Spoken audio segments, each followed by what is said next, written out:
Hoshizora Kakaru Hashi is a harem and romance anime centered on Kazuma Hoshino, a high school student who moves from an undisclosed city in Japan to the rural town of Yamabiko with his younger brother, Ayumu. Due to Ayumu's asthma, the series follows their journey as they adapt to their new surroundings, meet new people, and navigate the ups and downs of their relationships. Somewhere in a forest beside a stream, a little boy, Kazuma Hoshino, was comforting a girl who was upset and in tears because they had just become friends and he was leaving. After cheering her up and promising to stay friends, Kazuma, all grown up, was fast asleep in a train.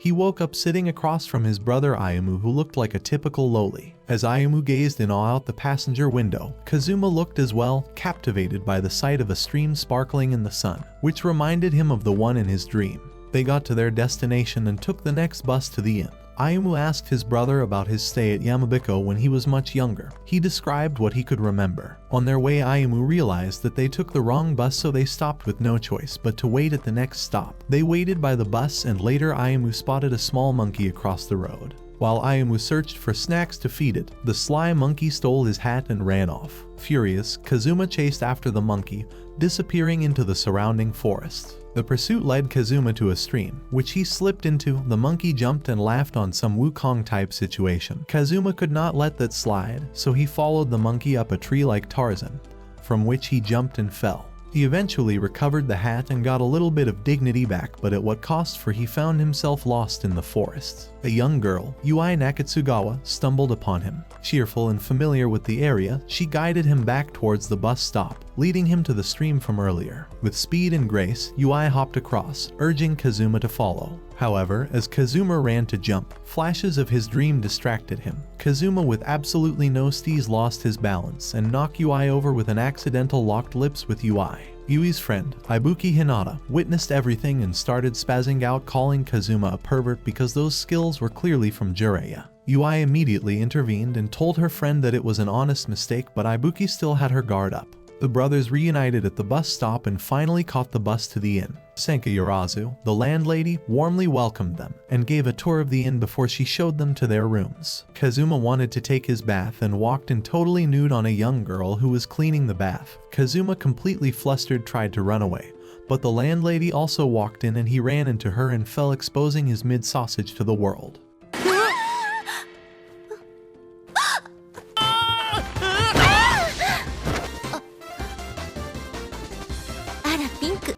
Kazuma was in the corner of his room crying, thinking about how his world just crashed. The next morning, their first day of school, Senka introduced the boys to Tsumugi Taoru, an employee at the inn and a fellow student, who guided them to campus. Once classes began, the teacher of a second-year class introduced Kazuma as a new transfer student. When Kazuma walked in, Ibuki was shocked to see him, and by extension, Yui, who waved joyfully. In a dream, Yui and her brother Hajime were sharing a slice of cheesecake. Hajime reached out to wipe cream from Yui's cheek, and the dream shifted to the image of Kazuma accidentally kissing Yui by the stream. Yui woke up with a start, placing 2 fingers to her lips in surprise. Kazuma's unintentional riz prevailed. Kazuma introduced himself to the class. He was interrupted by a student who happened to be the teacher's son. She warned to stop calling her mom in school, but he would not listen, so with the divine accuracy all mothers possess, threw a chalk at him. The boy clearly watched The Matrix with the way he dodged it, although he fell while dodging. Kazuma was assigned a seat in the back, directly between Yui and Ibuki. After getting acquainted with the girls and meeting Daigo Minamiko-Kubaru, another student, the group attended a literature class and later sat together for lunch, discussing a popular nearby overlook. After school, Kazuma and the group, joined by Tsumugi, decided to show him around town. They met Ayumu, the cute loli, and Kasein Taoru, Tsumugi's sister. The group found it difficult to accept Ayumu as Kazuma's brother because he was too cute. Along the way, they talked about a regional folklore tale about the mountain named Futagoyama, where Kazuma had gotten lost the previous day. Ayumu remarked on its resemblance to the Tanabata festival. Their final stop was a Shinto shrine, where Kazuma met the Miko, Madoka Komodo. However, upon seeing him, Madoka appeared stunned and ran off without explanation. The group ended their outing at an ice cream parlor, where they shared a large parfait. While finishing the dessert, Kazuma noticed cream on Yui's lips and, like a nice janitor, he wiped it off for her. The action made Yui recall her brother Hajime, causing her to daydream and blush in embarrassment. That night, back at her home and soaking in the bath, Yui reflected on the day's events. She thought about Kazuma and compared him to her brother as if that was not weird enough. She did it with a smile. She happily settled into the water, feeling at peace with her growing feelings for him. In another dream, Kazuma and a young girl were playing by a stream. She proudly presented him with a necklace she had woven from white clovers, and Kazuma, not wanting to be outdone, offered her a white clover ring he had made. She slipped it on, beaming with joy. In her room, Madoka, still fast asleep, murmured a soft thank you, as if reliving the moment herself. The next morning, Senka the landlady went up to wake the two brothers as she was about to open the door. She overheard some Diddy and AI interactions. She opened the door while yelling stop, but as it turned out, they were just getting ready to come down. After a very awkward breakfast, they were off to school. The brothers went their separate ways. Then Daigo, Yui and Ibuki caught up with Kazuma. As the girls joined their group, Kazuma's Spider-Man senses tingled. He felt like someone was watching him. After classes ended, he caught sight of her once more and decided to follow, determined to solve the mystery. His pursuit, however, ended in a spectacular failure when he accidentally bumped into Madoka at the shrine. Startled, Madoka reacted instinctively with a judo slam. She had that samurai in her. Tsumugi found him on the floor and glanced over him with her divine fruits dangling. She took him to the nurse and told him that Madoka's grandfather taught self-defense to keep simp away. The next morning, Kazuma found himself being shooed out of the inn by Senka, who seemed to have made morning motivation her personal mission. Reflecting on the previous day's shrine fiasco, Kazuma decided to find Madoka and apologize. At the shrine, they reconciled, but when Madoka inquired about Yui, Kazuma hesitated before reluctantly mentioning their accidental kiss. Madoka's eyes welled up with tears, leaving Kazuma scrambling to explain. Unknowingly to them, the mysterious girl from earlier was hiding in a tree nearby, watching the scene unfold. It turned out to be Koyori Taodu, Tsumugi's younger and fiery sister. Upset at seeing Madoka cry, Koyori launched an acorn assault aimed squarely at Kazuma's head. Madoka stepped in to defend him. Koyori grudgingly stopped her barrage. The following afternoon, on the way home from school, Kazuma and Yui ran into Ayumu, who was clearly running a slight fever. Without hesitation, Kazuma carried his younger brother onto his back the rest of the way home. Yui walked alongside them, quietly watching them with a blush. Back at the inn, Ayumu went straight to bed, leaving Kazuma and Yui to relax in his room. Senka arrived shortly after, bringing tea and daifuku. Yui immediately dove into the snacks, but her enthusiasm quickly turned messy as she managed to get daifuku filling all over her fingers and face. Kazuma burst out laughing. On his way to the bathroom, Daigo tossed his lunch to Kazuma. Kazuma, with his legendary pervy skills, stumbled backward into Hina Sakai, a third-year student. Picked up Hina's cell phone and returned it to her. Kazuma, the unintentional Rizzler, complimented her charm dangling from it. Hina, however, misinterpreted his compliment and thought he was mocking her. He told her that his brother likes these charms too. Later, during lunch with Yui, Ibuki, and Daigo, the group discussed the upcoming sports festival and the famous Hikonen race, a sort of triathlon with unusual challenges. Back home, Senka told Kazuma that he would be participating and representing the inn. He was not exactly thrilled by the idea, but he set out for a jog to prepare. The next day, Kazuma met Yui's friend while jogging. They spoke about the race and the upcoming festival. She was not going to attend because she was training for the archery club. Yui was busy drowning her in ramen trying to break Hinata's 46 bowls record. Kazuma had a brief run-in with Hina again. She was having a conversation with a teddy bear she saw on a bench. She still didn't apologize, but at least he did not fall on her this time. He apologized for being rude to her because she is senpai. Later, Kazuma visited the shrine where Madoka shared more about the legend of Fudogoyama, leaving him with even more questions than answers.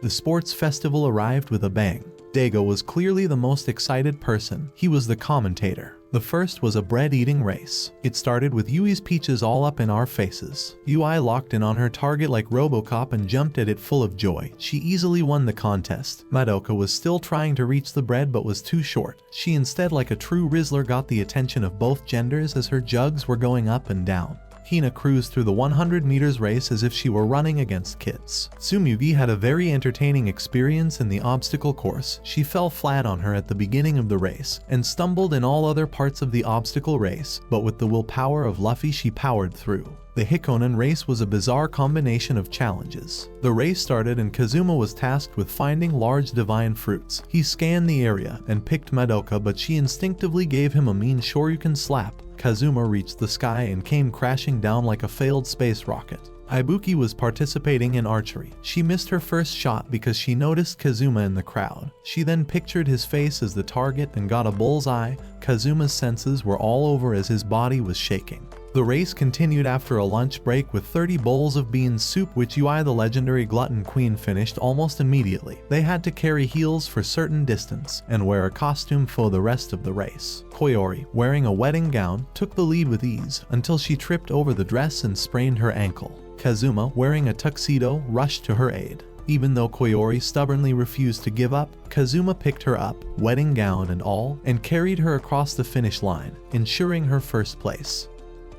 Finals were around the corner. Ibuki and Yui were telling Kazuma about it. He was not so prepared because he had been focusing more on moving than studying. The gang then decided to study after school. Kazuma, Ibuki, Yui, Koyori and Daigo gathered at the inn to study for finals. Hina later joined them. She was still thinking about apologizing to Kazuma. After hours of studying, they took a break and headed to have their bath. Daigo thought about peeping on the girls. He stacked some bowls together to climb and have a look at the other side where the girls were. He ran up the bowls like they were stairs to heaven, but Koyori was one step ahead of him. She was waiting for him with a bottle of shampoo and blinded him. The girls were having a good time glancing and teasing each other, clashing their divine fruits against one another. They went out to enjoy the fireflies outside. During this time, it was revealed that Hajime had been married when Yui was very young, and it had caused some emotional scars. After dinner, Kazuma bumped into Yui on his way back from the bathroom. The two of them sat outside and shared a plate of onigiri while discussing the legend of Futagoyama.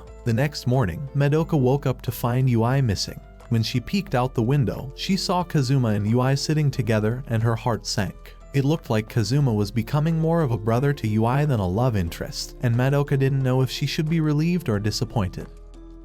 With finals behind them, Yui's invited Kazuma to join her and Daigo on a trip to the biggest city nearby. Ibuki could come because of the archery tournament coming up. Hina joined them the next day for the trip. She realized that Ayumu was not around and asked. Kazuma told her that his brother could not come because he promised to draw with his friend. She was not happy about that. The gang checked out a complex for karaoke but had to wait because the crowd was too much. While waiting, they decided to hit the arcade. Kazuma was absolutely bullying Koyori in combat games. Yui the glutton was at the claw machine trying to grab snacks. Daigo's mind was completely gone as he focused on card game that revealed about women. The karaoke booth was finally available, and they sang all day. Back at school, Ibuki, who had stayed behind to practice, struggled to focus with something or someone on her mind. The next week, the group watched Ibuki compete in a nationwide target archery competition. Yui noticed that Ibuki was pretending to be cheerful, but she definitely had something on her mind. Ibuki made it to the finals but was eliminated just short of victory. Kazuma found her at the overlook afterward and asked about her if she was sad because she lost. She explained that she got scared and her mind became completely banned during the last shot. He cheered her up with an encouraging pep talk.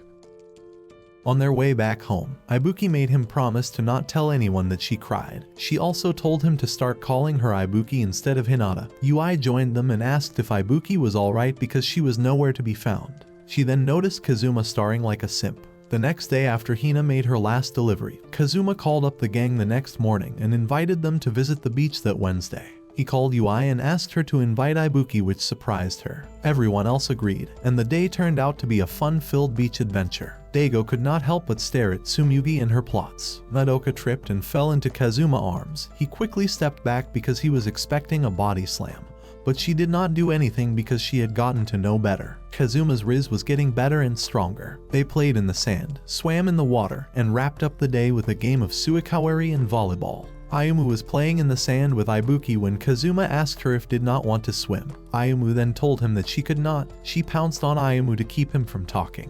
Kazuma wondered if she could float because of the oil around her rear. She immediately hit his golden nuggets with a kick straight out of Inazuma 11. Hina used that opportunity to get closer to Ayumu by teaching how to swim. Kazuma was teaching Ibuki. Yui saw them as she was trying to get shaved ice cream, and it reminded her of the time her brother was teaching her how to swim.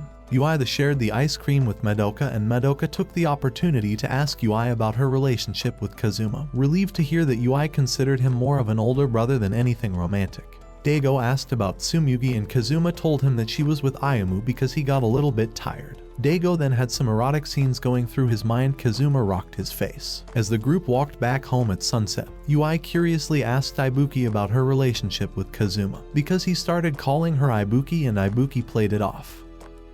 Yui was in a restaurant eating ice cream when she noticed Hina staring at her through the window. Hina then ran away, her eyes locked in with Yui.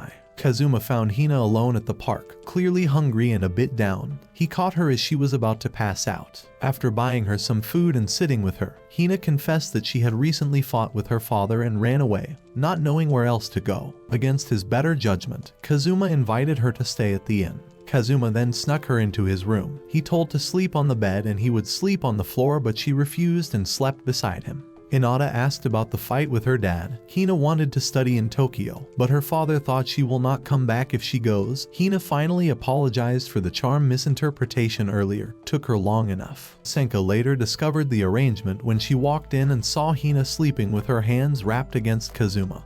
After some back and forth, she agreed to let Hina stay in exchange for her doing some housekeeping.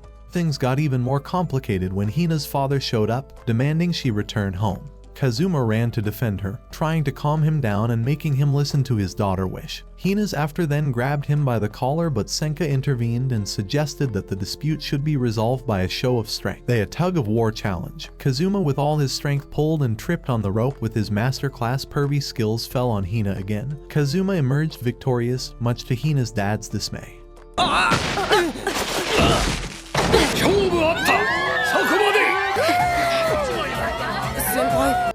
Having been absent from the shrine at the time, Madoka got back and saw everyone leaving. She thought they had come to pray but was quickly brought up to speed about the tug-of-war incident. Her grandfather explained that the tug-of-war held in front of the shrine was normally for people who want to get married, so it meant that Kazuma wanted to marry Hina, completely misinterpreting the situation. Koyori, also home from vacation, visits Madoka and, hearing of the tug-of-war from her, rushes away to find Kazuma. She finds him at the inn with the gang and confronted him about his apparent proposal, surprising everyone. After Kazuma explained the situation, Daigo was convinced that Madoka must like Kazuma because she was sad when she found out about his misinterpreted proposal. Koyori ran back to clear things up with Madoka. Daigo recruits the help of the girls to orchestrate a date for them at an amusement park. Ibuki did not want to have anything to do with it and walked out. Yui ran after and asked her why, because she was not acting like herself. Ibuki then asked her if she was alright with him going out with Madoka.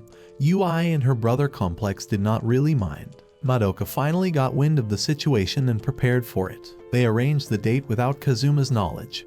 He was invited for a group outing, and when he showed up he only met Madoka. The gang watched them from afar as the couple spent and enjoyed their day at the park. Kazuma, the clueless Rizzler, could not take a hint, and he wanted to come back with everyone, which left Madoka kind of depressed. Madoka invited Kazuma on a picnic the next morning. The following day, they met up at the bus stop. Kazuma was practically drooling over her outfit as the two of them get settled by the stream. The wind blew Madoka's hat off. Kazuma and his Spider-Man reflexes easily caught the hat. He then placed Madoka's wind-blown hat back onto her head and realized she was the girl he comforted and made a promise to in his childhood days before leaving. She told him that although they only played once as kids, she could not forget him, and so when she suddenly met him again, she did not know what to do, hence the body slam he received from her. She wished he remembered, so she wore the same outfit from the last time they were together. Talk about obsessed. She asked him to repeat what the promise he made, and they basically put each other in a friend zone permanently. On their way to school, Daigo complained to Kazuma about his rejection of Madoka as they walked to class. Kazuma told him that she did not want that kind of relationship with him, but Daigo was not convinced because how could he let someone like Madoka, who had big and great divine fruits on her chest, go without trying? Madoka then happily caught up to them, causing Daigo to smirk knowingly. After school, Ibuki told her to quickly tell Kazuma how she felt, because if she doesn't confess her feelings for Kazuma soon, someone else might swoop in, including her. Yui was in complete shock, but Ibuki played it off as a joke. Later that night, the two girls were deep and lost in their thoughts about confessing their feelings. Ibuki wondered if she was truly joking about it. Later, when Ayumu asked Yui to model for him, Kazuma was shoved out of the inn by Senka, who had clearly planned the whole thing. Feeling aimless, Kazuma wandered to the shopping district and ran into Ibuki. Instead of going home, they ended up in Honshu together, spending the day in the arcade, trying on clothes, eating, and singing karaoke. Back at the inn, Ayumu revealed that his drawing of Yui was actually a gift for Kazuma, as he thought they were dating. Yui, visibly upset, walked home, pondering the situation. Ibuki later thanked Kazuma for their time out, jokingly referring to them as a couple. When she playfully asked him out, he sharply declined. A few minutes later, realizing his mistake, he ran back to apologize, but Ibuki, trying to hold back tears, maintained her offer was a joke. She walked home, rain clouds following her all the way. Back at the house, Yui received surprising news. Her brother Hajime's wife, Kuroki, was pregnant. Meanwhile, Ibuki took to the overlook early the next morning, venting her frustrations about Kazuma. When Yui caught up with her later, she joyfully announced that she was going to be an aunt. At breakfast, Senka informed Kazuma that as the winner of the Hikonen race, he was going to play a male god in the upcoming Futagoyama ceremony. Kazuma, understandably skeptical, reluctantly agreed. On his way to school, Daigo was jealous that Kazuma got to be the god for the festival because Tsumugi was the goddess. Daigo, a true man of culture, thought about the chance to look at her bouncing plots. He then urged him to use this opportunity to confess to Tsumugi, the goddess, who was considered the prettiest girl in town, and because it was also a traditional custom for the god to confess to the goddess during the festival. Ibuki, ever the observer, caught up with the group, and Yui bashfully followed, the tension palpable between her and Kazuma. After class, Daigo wanted to hang out with the gang, but they all had plans. He decided to walk back alone, but his mom overheard and used the everlasting generational technique as she dragged him by the ear because he had been slacking off lately. Yui and Kazuma had a very awkward walk to the shrine for practice, both quite unsure of what to say. Hina suddenly appeared like Jinwoo from a shadow. She noticed that they were not talking and told them to hurry up if they did not want to be late. They got to the shrine and tried on their festival outfits. Tsumugi and the girls also walked in. As Kasane was admiring and complimenting them, Tsumugi sensed the emotional shift between Kazuma and Yui, took a moment to sit with Yui and discuss her feelings. Despite Yui's attempts to deflect the conversation, it was obvious that the new feelings she suddenly got were more than just a brother complex love. Tsumugi had her figured out its love. Later that day, Hina asked Kazuma why he did not tell Yui how he truly felt when he saw her in her festival outfit. She urged him to say what was on his mind before it became too late. The day of the ceremony arrived, and as the girls prepared to get dressed, Tsumugi collapsed with abdominal pain, asking Yui to take her place as the Megami. Kazuma, dressed in his Agami attire, was driven across the bridge toward the shrine. As Yui was wheeled to the other side, their eyes met across the bridge, and Kazuma, feeling overwhelmed, shouted to the town that he was in love with her.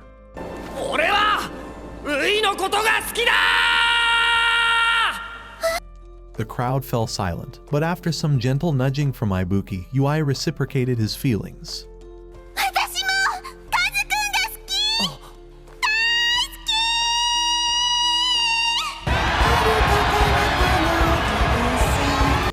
An after-party was held at the inn, and in the back, Ibuki and Madoka came to terms with being rejected, while Kazuma and Yui shared their first kiss under a starry sky.